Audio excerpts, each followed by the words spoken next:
Hello, I am Endlessness and welcome back to Final Fantasy VII Ever Crisis, and in this video I'd like to give you a guide for the floor B21 in the Brutal Singularity Tower. Lost Number is weak to water and can be done in two ways. If you bring a physical team, Lost Number will go into a physical mode where he will keep doing a single target physical attack, and then if you bring a magic team instead, he will keep doing AoE magic attacks. But one thing is the same for both. With every charge attack, the boss will keep buffing his attack, so this battle is technically a DPS race, because at some point he will just overpower you and there's only so much you can survive. For a physical team, Yuffie and Glenn are the best DPS, but since Lost Number will target the character with the lowest HP, you might either have to babysit with your heals or bring a character with Provoke to safely tank those hits.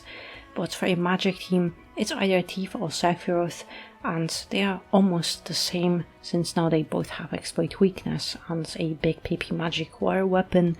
And even though Tifa's Water Glove has a little lower C ability, with her ultimate weapon she gets haste, so over time it's a similar DPS output.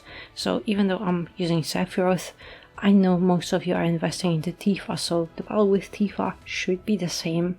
And as for this battle, I have Aerith, Sephiroth and Barret, and I tried to make this guide more accessible by lowering my stats, so I have many equipment slots empty and I only have the necessary equipment, but in those empty slots you can put your best weapons and materia. And all you want to have is something to debuff water resistance, buff magic defense, and ideally physical defense too, and water DPS, and boost your defensive stats, and you can also get some lightning resistance. But I have Aerith with Baharot for heals, and to buff physical defense, Sephiroth is my DPS, and Barret's job is to debuff water resistance and buff magic defense.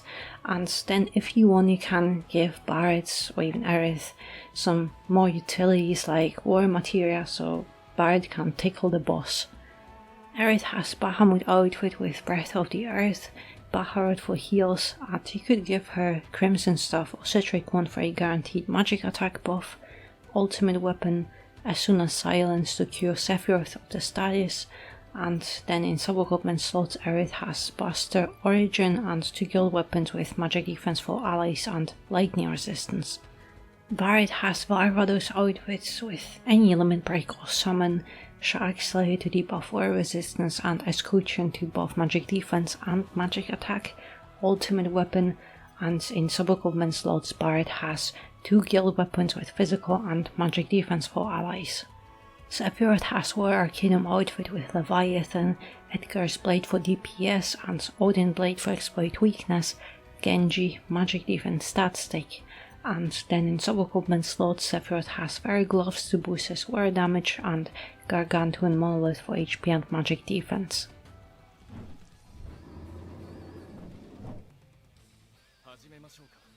Alright, Lost Number. So at the beginning of the battle, just wait for your max stance and slowly you can start applying buffs and debuffs. So debuff water resistance and then also Escutcheon for both magic defense and magic attack buff.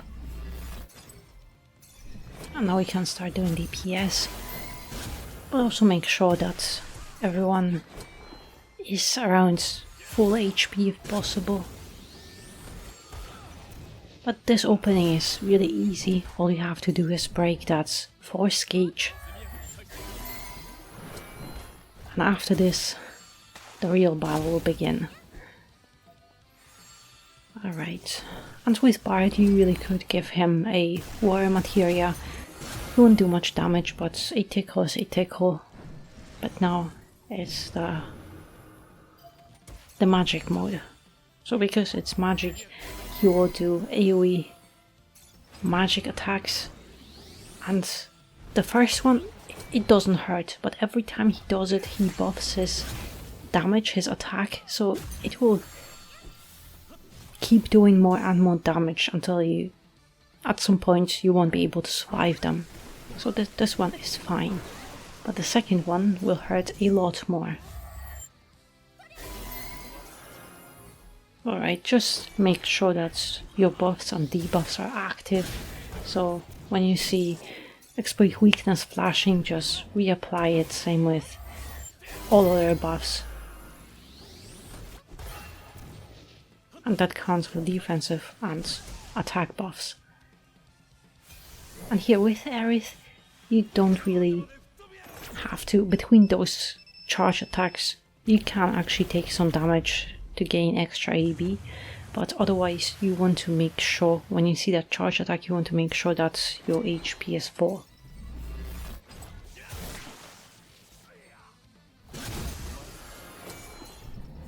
Right, actually I will have to write one more and... Alright, and now here you want to make sure that your HP is full.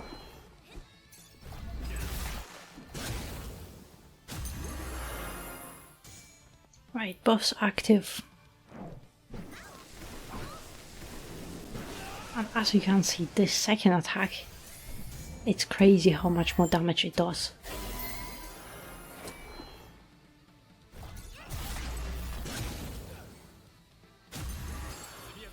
Right, I have to reapply very soon.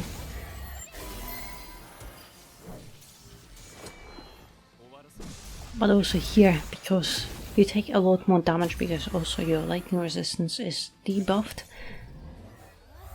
you want to switch on those attacks to defense so you don't accidentally die. But also silence is inflicted again, so just try to do that. And fine, just so I have all the buffs, but actually, oh fine, let's just do this.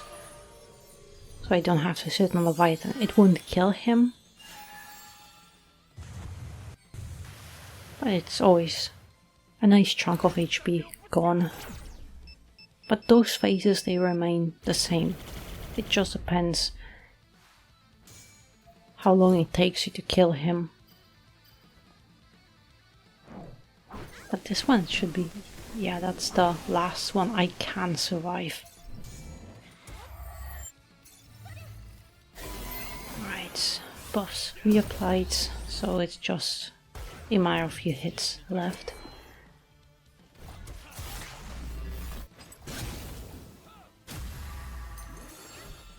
One more here, and I think at least one more hit after this. Yeah, just last one. But yeah, it's not a very difficult battle when it comes to mechanics. It's just the same phases over and over again. It just comes down to how long can you survive until you finish the boss. But then it always comes down to how big your big PP damage is. The faster you kill him, the less HP you have to have. So yeah, that's the whole battle. I hope you found my guide helpful, so thank you very much for watching, and I hope to see you next one.